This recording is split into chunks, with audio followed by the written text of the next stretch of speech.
occupational English test, practice test, listening test.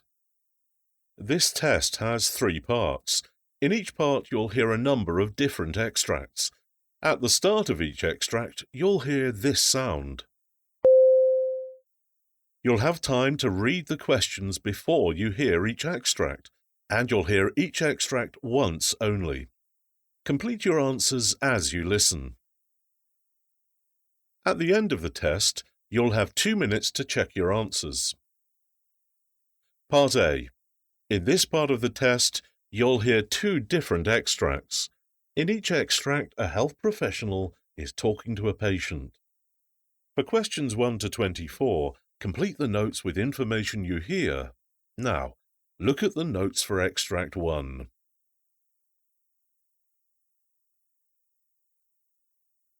This is an edubenchmark.com sample test paper.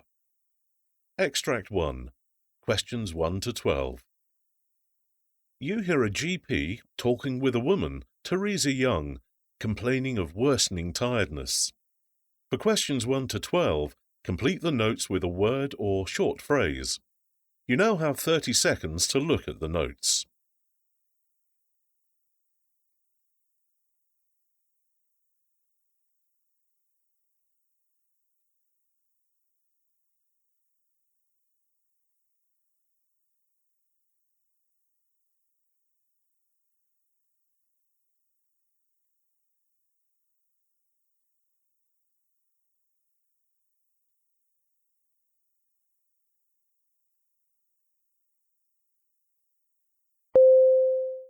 So, Teresa, I see you made an appointment because of tiredness.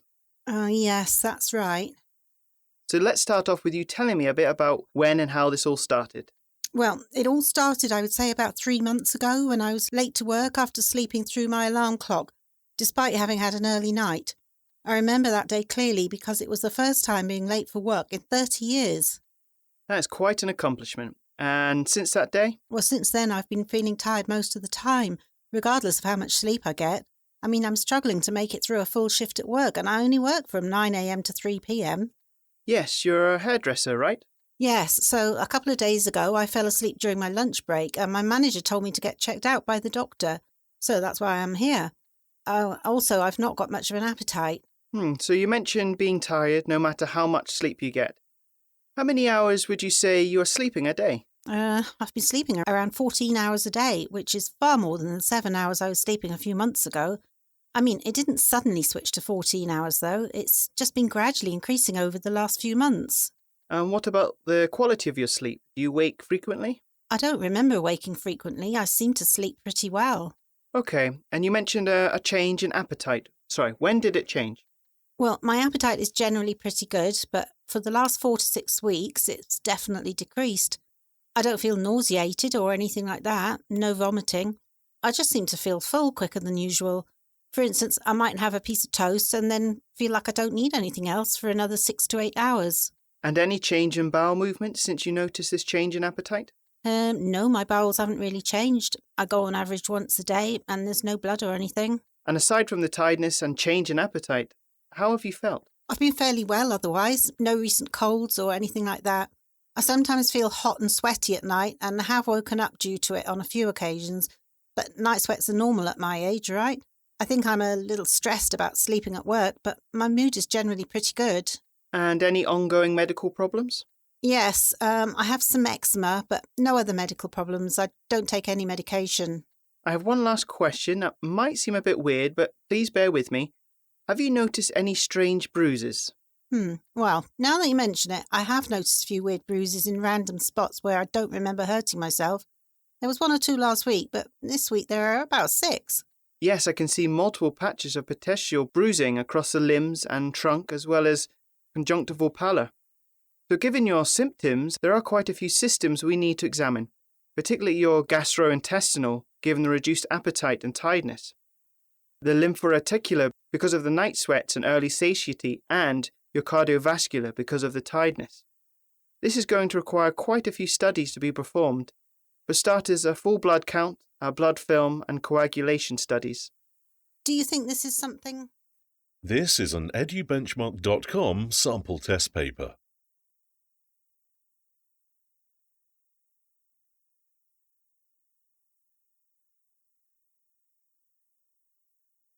Extract 2. Questions 13 to 24.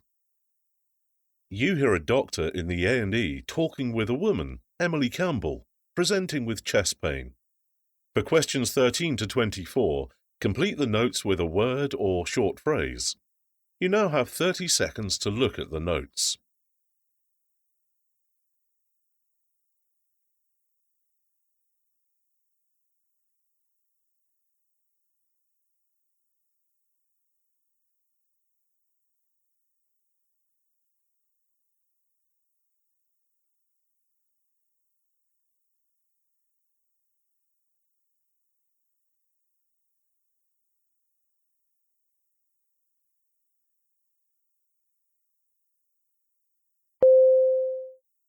Hello, Mrs. Campbell. I am Dr. Black. So I see you have come with chest pain and some shortness of breath.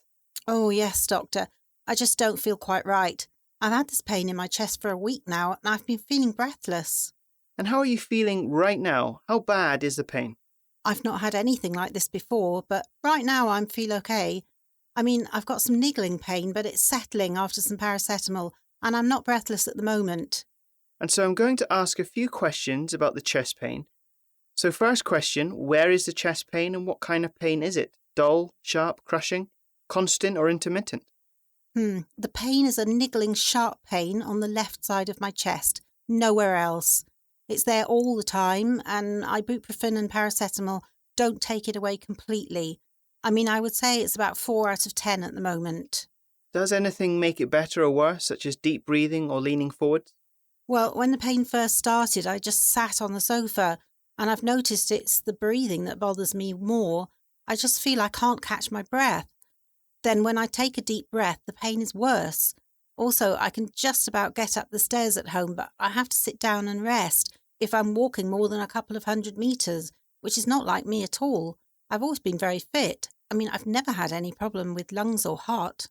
And have you had any other symptoms, such as a cough, fever or wheezing? No, I mean, I thought it might just be a chest infection at first, but I've not had a cough and I'm not feverish, so I'm not sure. And definitely no wheezing. So, Mrs. Campbell, you said you have no history of chest pain or heart problems. Correct. I've never had any heart problems in the past, although my mum had a heart attack at 76. As I said, I'm normally very healthy. The only thing is I had a hysterectomy 3 weeks ago, but no complications, and I was home within a couple of days. I see. So based on what you have told me about your recent surgery and other factors, you're at risk for a pulmonary embolism. In order to be sure, we will need to run some tests. I'm going to order an ECG and a CT, pulmonary angiogram. What is that? A pulmonary embolism? A PE, as we call it, involves a blockage of the pulmonary arterial tree by something that has travelled from elsewhere in the body through the bloodstream. Usually this is due to a blood clot from the deep veins in the legs. Symptoms include difficulty breathing and chest pain, and clinical signs include a low blood oxygen saturation, which you're not exhibiting yet, but are on the verge of, as well as tachycardia, which the ECG will show. Doc, will I need surgery for this? Rarely is an open pulmonary embolectomy performed. A pharmacological treatment is the most common type of management. In fact, while we work to confirm the diagnosis, we are going to start you on a low molecular weight heparin, an anticoagulant commonly used for PEs. Then once we get the imaging results, we can make a final decision about what additional methods are needed to achieve adequate anticoagulation. Any other questions before we get started? Yes, one more. If it is a pulmonary embolism, is this an ongoing problem or? Well, because of your recent surgery, it is likely a provoked pulmonary embolism. The treatment will likely last at least 3 months. At that point, we would assess the risks and benefits of continuing treatment. So...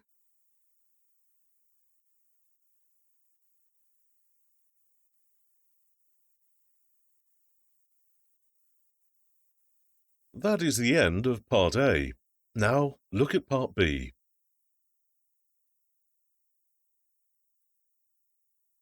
Part B. In this part of the test, you'll hear 6 different extracts. In each extract, you'll hear people talking in a different healthcare setting. For questions 25 to 30, Choose the answer A, B, or C, which fits best according to what you hear. You'll have time to read each question before you listen.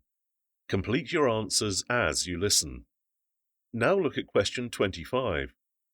You hear part of a conversation between two nurses about a blood transfusion. Now read the question. This is an edubenchmark.com sample test paper.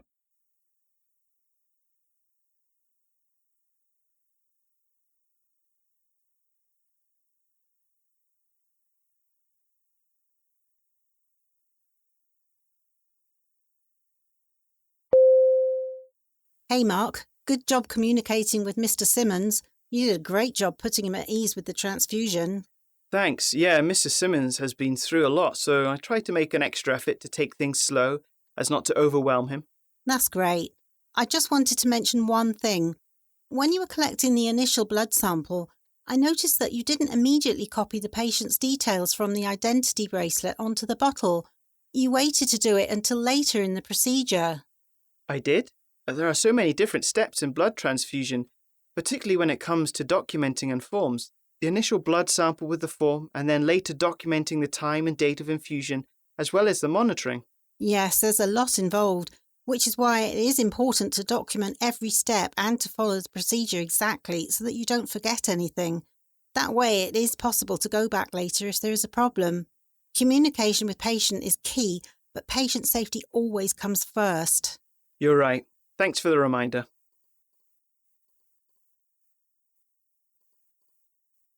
Question 26. You hear part of a conversation between a junior doctor and a senior doctor about how to interpret a cardiotachograph. Now read the question.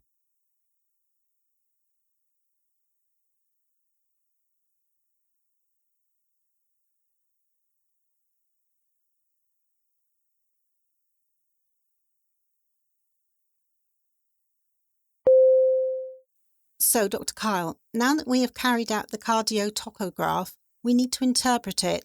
So why don't you get us started? Of course, Dr. Adams. So the first thing we need to look at is defining the risk. So because of the mother's gestational diabetes, we're assessing this as a high-risk pregnancy. Yes, and also because of the general absence of prenatal care and a history of drug abuse. So what about contractions? Well, there were 2 in 10, and as far as the baseline rate of the fetal heart, it was within the normal range of 110 to 160 beats per minute at 120 beats per minute. So no tachycardia or bradycardia. But variability was not reassuring. What could be the cause of this? Well, the most common cause is fetal sleeping, and as we see, no decels. That is the most likely, as well considering what I just said about there being no sign of tachycardia, and also since we are past 28 weeks. Right.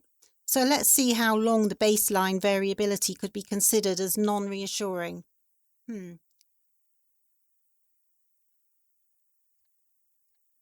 Question 27. You hear part of a conversation between a nurse and a doctor about an angry patient. Now read the question.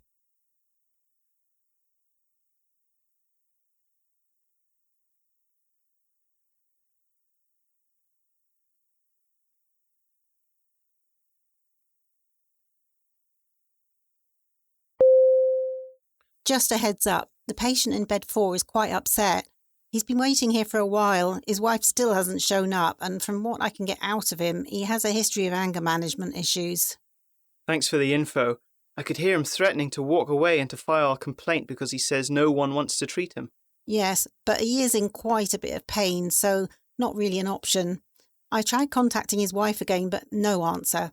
I mean, when I talked to her earlier, she didn't seem thrilled to have to come down here. Of course, I didn't tell the patient that, but I'm sure he knows how long it should take his wife to arrive. Yes, and he is hurting and has a whole other set of reasons to be angry. Hopefully, getting him some pain relief will help to calm him down a bit. Yes, I hope so.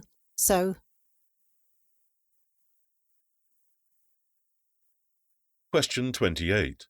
You hear part of a training on arterial blood gas interpretation. Now read the question.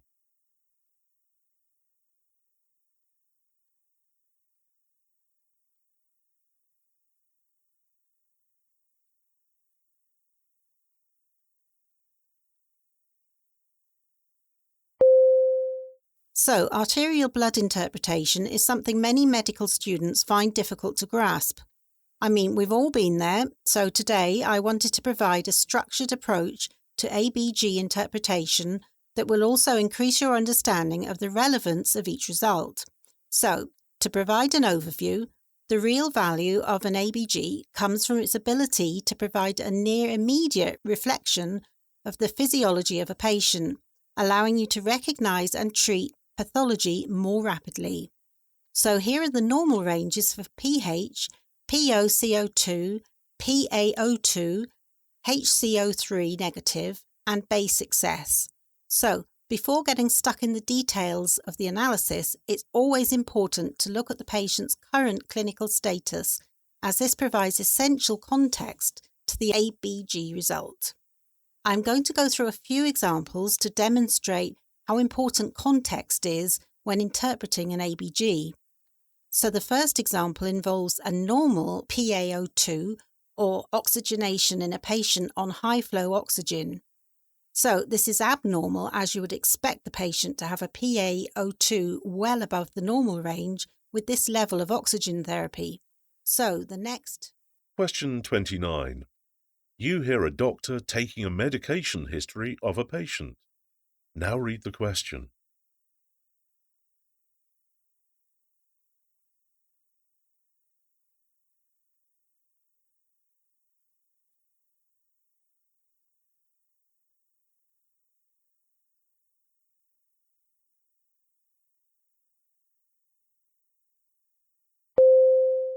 Okay, Mr. Jacobs, so we've discussed your medication, which included 2 inhalers, medication for anxiety, pain, diabetes, epilepsy and headaches, and the vitamins you buy over the counter. The plan is to reduce your diazepam by 1 tablet each day, and I'm going to call you to see how you feel that is going, and then review everything else again at your usual review appointment with the GP surgery. Do you have any questions about what we've covered in this consultation? So, reducing the diazepam will make me less drowsy? Yes, that is correct. So, for the next 2 weeks, you will only take 1 diazepam tablet each day. Yes, understand. 1 a day. Okay, so do you have any questions about anything we haven't covered that I may be able to help with?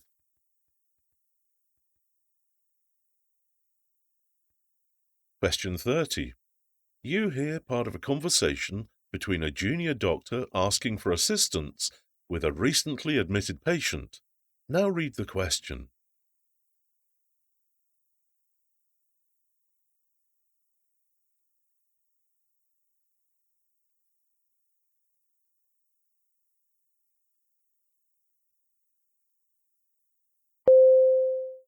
Hello, I'm David, a Foundation Year 1 doctor calling from A&E.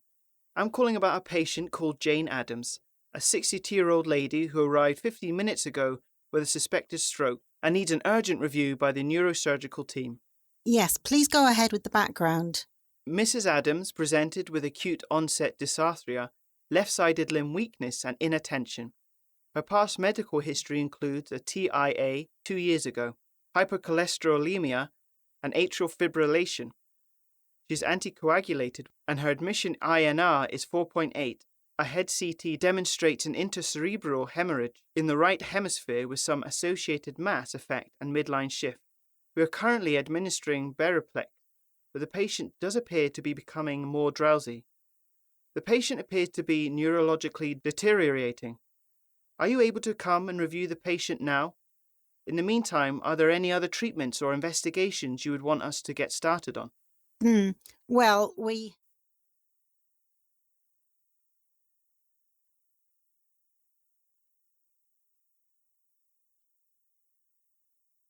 That is the end of Part B. Now look at Part C. Part C.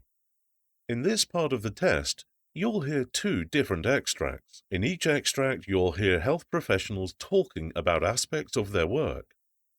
For questions 31 to 42, choose the answer A, B, or C, which fits best according to what you hear. Complete your answers as you listen. Now look at Extract 1. Extract 1. Questions 31 to 36. You hear a presentation by Dr. Neil Gore about Cauda equina syndrome. You now have 90 seconds to read questions 31 to 36. This is an EduBenchmark.com sample test paper.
Hello everyone, I'm here on behalf of this country's Cauda equina syndrome support group that provides support, education and practical advice to individuals affected by CES and their families to provide some background and insight into this condition for doctors who may encounter it. So, let's start off with a bit of background to make sure we're all on the same page.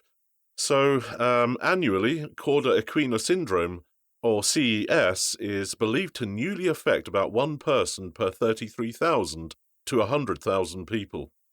At this point, patient gender, age, and race are not thought to influence rates of CES. However, it is true that small caseloads may limit insight into such relationships. Also, regardless of the epidemiology, it is important to remember that CES is a spinal emergency necessitating quick and effective care to mitigate permanent neurological consequences. The disease itself affects the tail end of the spinal cord, the cauda equina, and when this anatomy is disrupted, a characteristic collection of symptoms emerge and must be urgently investigated to rule out CES. Patients may present with back pain, as well as pain, paresthesia and numbness in the distribution of any lumbar or sacral dermatomes. In addition, some cases may present following trauma or episodes of mechanical stress. All such patients should be screened for red flag symptoms of possible CES. I cannot stress this enough. So, the red flags that point towards CES include bilateral sciatica, saddle anesthesia, bowel or bladder dysfunction, most commonly urinary retention and sexual dysfunction. As you start to conduct a history of the presenting complaint, you should ask about the onset and duration of the symptoms, the progression, and the specific characteristics of the pain, including site, onset, continuing versus intermittent, radiation, intensity, and related symptoms. While I mentioned earlier that personal characteristics such as gender, age, and race are not thought to influence the occurrence of this condition, there are a set of causes. I mention them now as while you are taking a patient's history, you should ask about features which may point to an underlying cause of CES. So, in general, the etiology of CES can be thought of as any factor which compresses the spinal nerve roots, and that includes lumbar disc herniation, spinal vertebral fractures, or subluxation, primary or metastatic malignancy, spinal infection, such as meningitis or Pott's disease, iatrogenic, such as following spinal anesthesia, post-op hematoma, or manipulation. So, back to taking the history of the presenting complaint. In relation to infection, you should ask about fevers, night sweats, vaccinations, recent travel, and local sources of infection. And in relation to iatrogenic, you should ask about recent surgery and localized collection of fluid around the lumbar spine. In addition to previous surgeries and hospitalizations, you should ask about recent trauma or heavy lifting during this part of the history taking. Another important aspect is family history. Of particular interest is any history of rheumatological disease, degenerative disc disease, osteoporosis, cardiovascular disease, and malignancy. Following a thorough patient history, examination is necessary to identify the sacral dysfunction if patients are complaining of the red flag symptoms I mentioned earlier. For patients who are not currently symptomatic of clear red flag symptoms, but a history with suspicious features is present, such as sudden onset back pain or sciatica, or symptoms related to a possible primary cause of CES, examination is also necessary to identify or rule out evidence of CES. So the said examination should include a lower limb neurological examination to assess tone, power, reflexes, and sensation. The next part is a digital rectal examination to assess for saddle anesthesia, loss of perineal sensation, and a loss of anal sphincter tone. Finally, a brief abdominal examination should be done to assess for palpable bladder, particularly urinary retention. So now, let's say you have a patient that has suspected CES. So based on clinical features, CES may be broadly categorized into two categories: incomplete versus complete pathology. Patients with incomplete CES will complain about urinary difficulties, altered urinary sensation, loss of desire to void, hesitancy, and urgency. Patients with complete CES will demonstrate definitive urinary retention with associated overflow continence. However, regardless of the actual classification, prompt surgical referral and urgent further investigations are required. These investigations include an MRI of the spine, ideally within 1 hour of the patient presented, and a post-void residual volume to assess urinary retention. So, patients with suspected CES should be...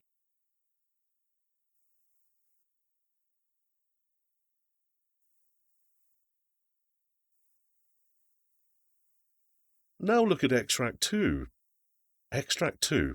Questions 37 to 42. You hear an interview with Dr. Julia Schneider, an expert on Crohn's disease. You now have 90 seconds to read questions 37 to 42.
So today we're going to turn our focus from experts working on the front lines to interesting clinical trials being done in the world of gastroenterology. Today's guest, Dr. Julia Schneider, is heading up such a trial, the aim of which is the effectiveness of 2 different dietary interventions for patients with Crohn's disease. Please welcome Dr. Schneider to the program.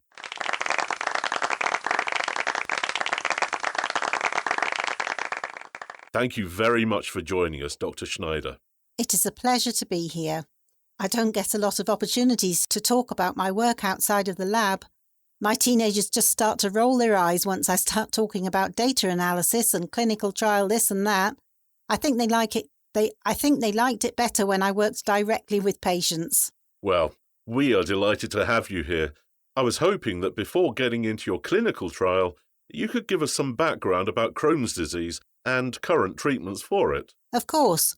So, Crohn's disease is an inflammatory bowel disease that causes inflammation of the digestive tract, which can lead to abdominal pain, severe diarrhea, fatigue, weight loss and malnutrition. Also, the inflammation caused by Crohn's disease often spreads deep into the layers of affected bowel tissue, which is both painful and debilitating, as well as potentially life-threatening. So, you mentioned current treatments, and so first I want to point out that unfortunately there is no known cure for Crohn's. But fortunately there are therapies that can greatly improve the signs and symptoms and sometimes even bring about long-term remission. So, what does treatment look like for someone diagnosed with Crohn's disease? Well, the disease affects people in a wide variety of ways. So at my healthcare institution, a wide array of specialists with expertise in digestive diseases, as well as surgery, pathology, radiology and nutrition work together to provide care for Crohn's patients. A holistic approach to medicine. So great to see.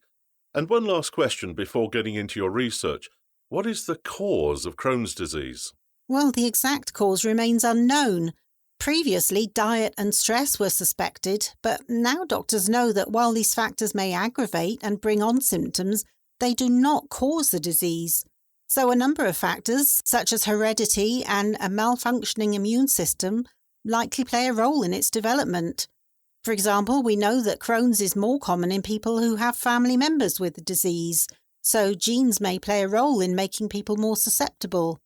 However, it is important to point out that most people with the disease don't have a family history of the disease. As for a possible role of the immune system, it's possible that a virus or bacterium may trigger Crohn's disease.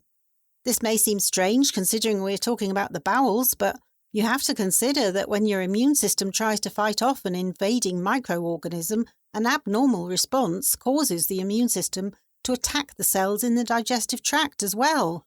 How interesting. There has recently been a lot more attention paid to the role of the digestive tract in the immune response. Definitely worth more investigation and discussion in future shows. So now, tell us about your study.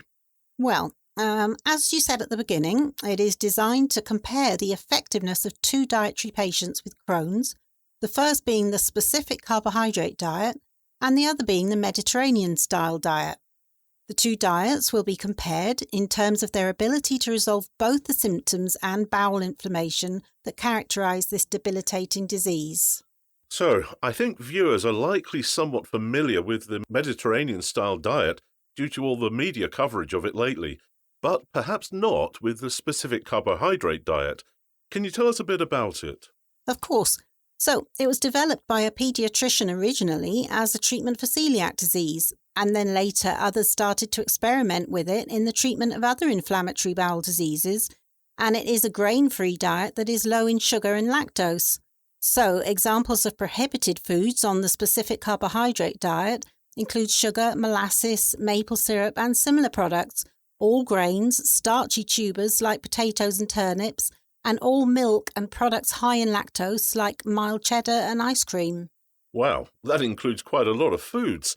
So what foods are allowed? Well, more than you might think. So, meats without additives, poultry, fish, shellfish and eggs, certain legumes like lentils, peas, peanut butter, lima beans, some types of cheeses such as Colby and Swiss, homemade yogurt, most fruits, nuts and vegetables, and most oils, teas and coffees. Well, coffee is super important. And so, I understand that your study is in its early phases, and you're currently looking for eligible participants. Yes, we have some very specific inclusion as well as exclusion criteria for the study, so it is a bit difficult to find participants. So, the main inclusion criteria is that the person have a documented diagnosis of Crohn's disease and be of age, and the exclusion criteria include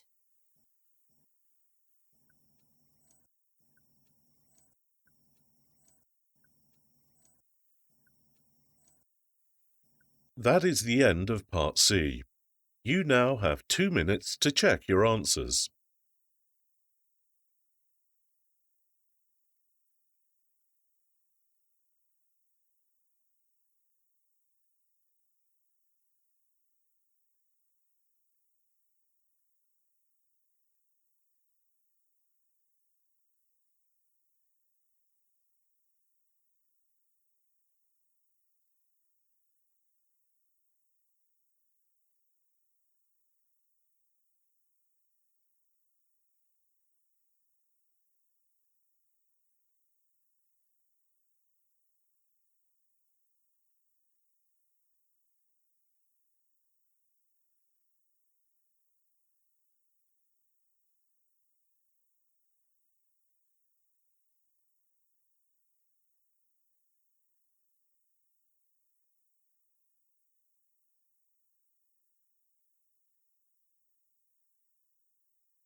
That is the end of the listening test.